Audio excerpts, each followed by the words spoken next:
नमस्कार दोस्तों, स्वागत है एक और नई वीडियो में। दोस्तों आप देख रहे हैं study with Hemant YouTube channel. तो दोस्तों आपके अर्धवार्षिक एग्जाम बहुत ही निकट आ चुके हैं, तो हम आपके लिए यहाँ पर प्रश्न लेकर आ चुके हैं।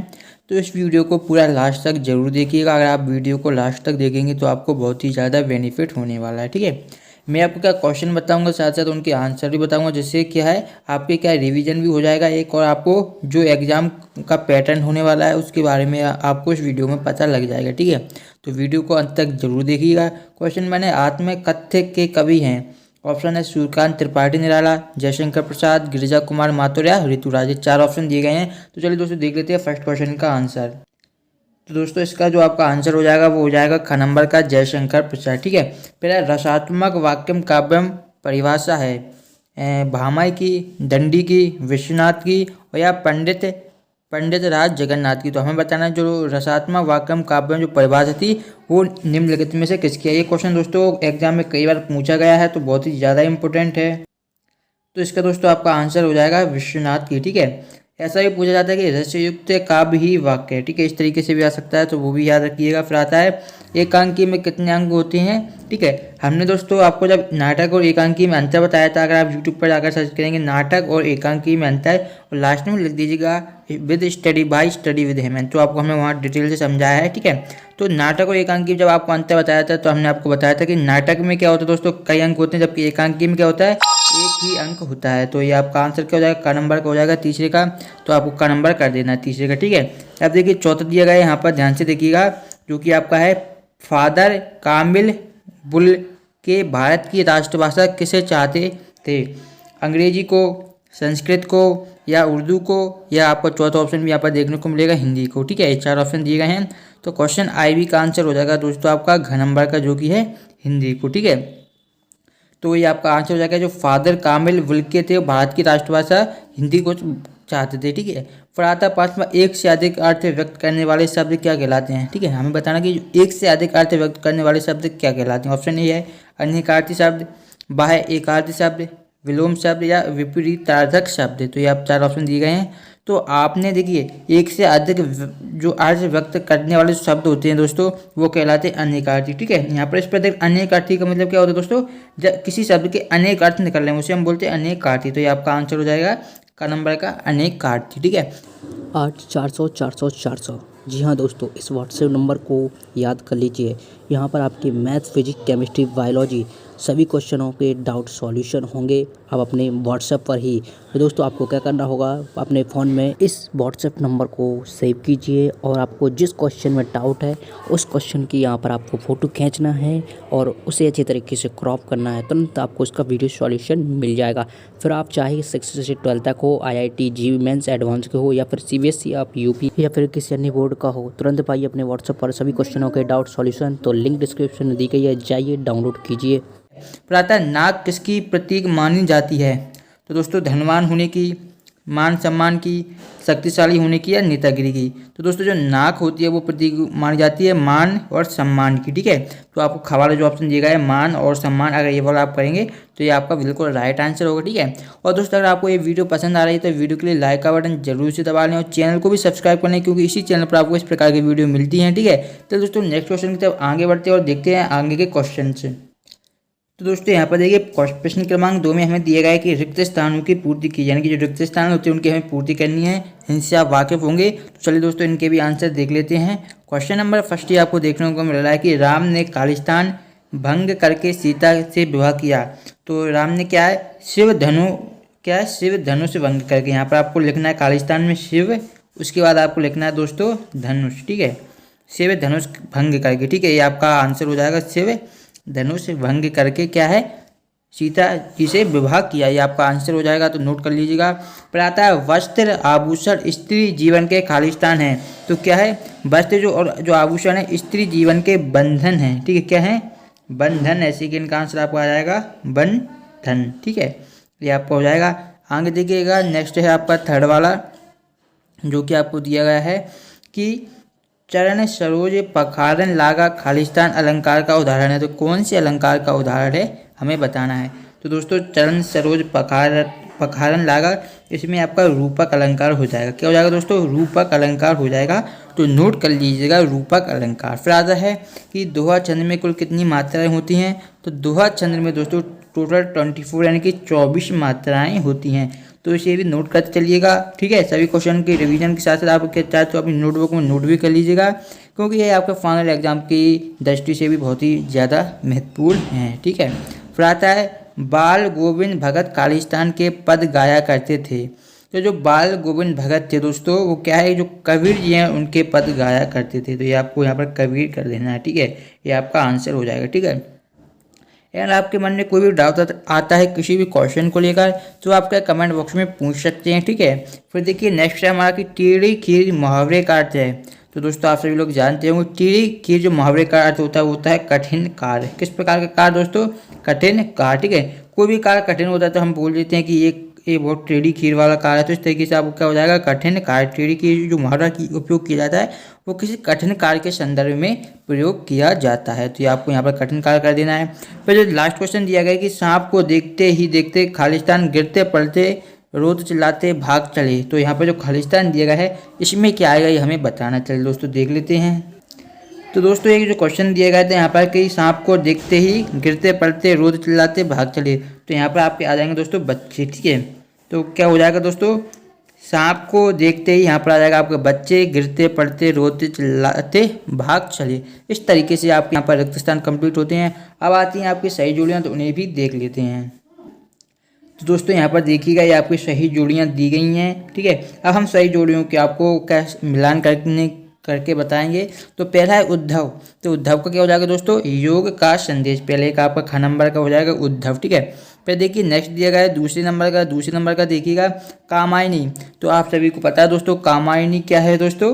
कामायनी महाकाव्य है जो क्या जयशंकर प्रसाद जी ने लिखा है। किसने लिखा दोस्तों? मैं यहाँ पर बता देता हूँ नोट करके, जिससे आप भूलें ना, ठीक है। जयशंकर प्रसाद, ठीक है, ध्यान रखिएगा। जयशंकर प्रसाद जी द्वारा जो लिखा गया है, ठीक है। मैं यहाँ पर इतना ही लिखूंगा, इससे ज़्यादा नहीं लिखूंगा, ठीक है। आप लेकिन ध्यान रखिएगा, ठीक है। अब देखिए नेक्स्ट है जो हमारा नेक्स्ट है क्वेश्चन जो 3 है महाभोज। तो दोस्तों महाभोज में क्या आएगा? तीसरे का आपका आ जाएगा दोस्तों, तीसरे का आपका घ नंबर का आ जाएगा जो कि है मनु भंडारी। इसमें आपका महाभोज में आ जाएगा, ठीक है। अब आगे बढ़िए नेक्स्ट देखते हैं। नेक्स्ट दिया गया है हमारा जो कि है मात्र भी है, आईवी वाला है। तो आईवी का आपका घ नंबर का हो जाएगा। ये किस प्रकार के शब्द दोस्तों? निपात शब्द होते हैं, निपात, ठीक है। फिर देखिएगा आगे बढ़ते हैं, नेक्स्ट क्वेश्चन देखते हैं। नेक्स्ट है हमारा राम जी की चिराई। क्या दोस्तों? राम जी की चिराई। तो इसका जो आपका आंसर हो जाएगा यहाँ पर देखिएगा क्वेश्चन जो 5वां दिया गया है, 5वें का दोस्तों आपका आंसर हो जाएगा राम जी का खेत, ठीक है। ये आपका राम जी का खेत हो जाएगा। और लास्ट दिया गया है वीआई जो कि आपका हिरोशिमा। तो ये आप इसका आंसर दोस्तों आपका हो जाएगा आगे, ठीक है। इस तरीके से आपको पूरी जोड़ियाँ मिलानी थी। एक बार इनको नोट कर लीजिएगा, ठीक है, ठीक है। तो क्या है दोस्तों आपको इन सभी को नोट कर लेना है। यहाँ पर मैं आपको ब्रैकेट बना देता हूँ, इस तरीके से आपको ये जोड़ियों को कंप्लीट करना था। तो आई होप आपने सभी को नोट कर लिया हुआ।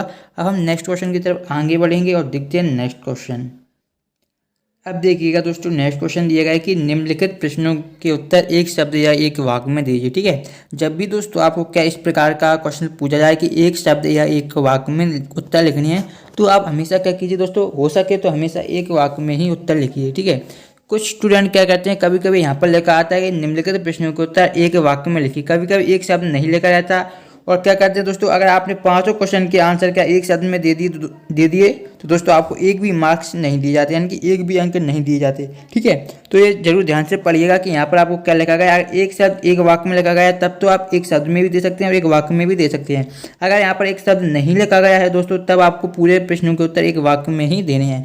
ये बात ध्यान में रखिएगा। कुछ स्टूडेंट का ध्यान नहीं देते, जबकि उनको आंसर तो एक वाक्य में उन्हें आता है, लेकिन क्या वो एक शब्द में ही लिख के आते हैं और यहाँ पर नहीं पढ़ते और उनके आंसर गलत हो जाते हैं, ठीक है। तो आपको इन गलतियों में क्या है नहीं पढ़ना है, बिल्कुल जो आपको बताया जा रहा है, क्वेश्चन जो पूछा है उसी के अकॉर्डिंग ही आपको आंसर देना है, ठीक है।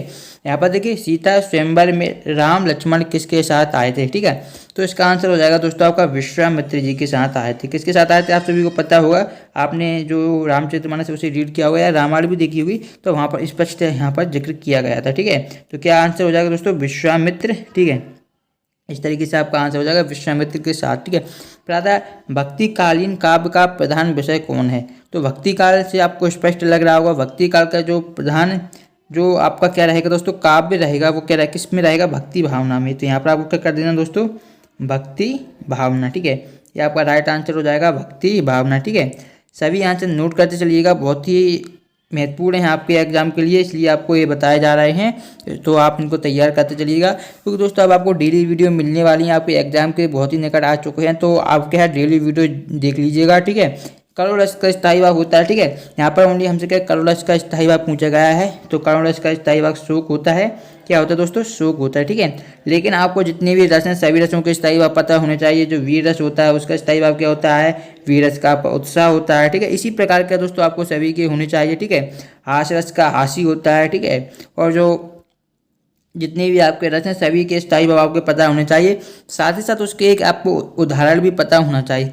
क्या पता होना चाहिए दोस्तों, एक आपको उदाहरण भी पता होना चाहिए सभी रसों को। आपके एग्जाम इसी प्रकार के अगर आप रसों के स्थायी भाव और उनके एग्जाम्पल याद कर लेंगे तो इससे बाहर क्वेश्चन आपके जो रसों से नहीं जाएगा, तो इतना आपको काम करना पड़ेगा। फिर आता है फादर कामिल बुल्के का निधन किस बीमारी से हुआ था, तो हमें ये बताना है। एक आपका IV नंबर का है, तो इसका आंसर दोस्तों आपका हो जाएगा जहरबाद से। किससे, जहरबाद से, जहरबाद से हुआ था, ठीक है। इस तरीके से आपको ये आंसर लिख देना है।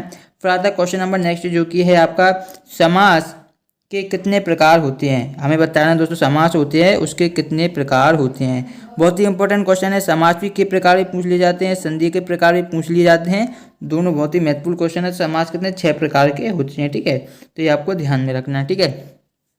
सभी के नाम भी आप याद कर लिए। अब जैसे कि अव्ययी भाव होता है आपका, ठीक है। एक आपका तत्पुरुष होता है, द्विगु होता है, द्वंद्व होता है, कर्मधारय होता है। इस प्रकार टोटल 6 प्रकार के आपके समास होते हैं, ठीक है। अगर आप समास पर भी अगर डिटेल से वीडियो चाहते हैं तो कमेंट करके जरूर बताइएगा, ठीक है। तो हम उसका अगर आप कमेंट करेंगे तो डिटेल से, बहुत ही सिंपल टॉपिक है, उसमें ज़्यादा आपको क्या, अगर आप समास अच्छी तरीके से पढ़ेंगे तो आपको क्या समास से संबंधित कोई भी क्वेश्चन आपका गलत नहीं होगा, ठीक है। फिर आता है दोस्तों एक से अधिक अर्थ देने वाले शब्द क्या कहलाते हैं, तो एक से अधिक जो अर्थ शब्द देते हैं, ऊपर भी दिया गया था कि अनेक अर्थ कहलाते हैं, ठीक है। एक क्वेश्चन 2 बार पूछा गया है, तो बहुत ही इंपॉर्टेंट, ऐसे अच्छी तरीके से तैयार कर लीजिएगा, ठीक है। फिर आता है नेक्स्ट कि आगे ने जापान में हुआ विस्फोट पर कौन सी कविता लिखी, तो उन्होंने जो कविता लिखी थी वो थी हमारी हिरोशिमा, ठीक है, हिरोशिमा, ठीक है। क्योंकि जापान में जो परमाणु बम हमला किया गया था वहाँ पर क्या हिरोशिमा और नागासाकी पर किया गया था, ठीक है। तो ये आंसर क्या हो जाएगा आपका, हिरोशिमा, ठीक है। मैं जो कुछ आपको एक्स्ट्रा जानकारी दे देता हूँ जो आपके एग्जाम के लिए तो इंपॉर्टेंट नहीं है, लेकिन जब आगे आप पढ़ेंगे तब आपके लिए बहुत ही ज़्यादा बेनिफिशियल जानकारी होने वाली है, ठीक है। चलिए दोस्तों देखते हैं नेक्स्ट आगे के क्वेश्चन। अब देखिएगा दोस्तों, आप दिए गए हैं निम्नलिखित वाक्यों में सत्य असत्य लिखिए, ठीक है। सत्य सत्य बताना है। पहला है परशुराम के क्रोध को देखकर लक्ष्मण डर गए, तो दोस्तों ये कि आपका सत्य हो जाएगा क्योंकि वो बिल्कुल नहीं डरे थे, ठीक है। ये आपका फर्स्ट हो जाएगा। सेकंड है प्रबंध काव्य में पूर्वा पर संबंध होता है, तो ये आपका क्या हो जाएगा दोस्तों, सत्य हो जाएगा। थर्ड श्रृंगार रस का स्थायी भाव हास होता है। मैंने आपसे अभी बोला था कि सभी रस के अगर आपको स्थायी भाव पता है तो आप बता देंगे। श्रृंगार रस का क्या स्थायी भाव हास नहीं होता, ठीक है। तो ये आपको क्या हो जाएगा, असत्य हो जाएगा, ठीक है।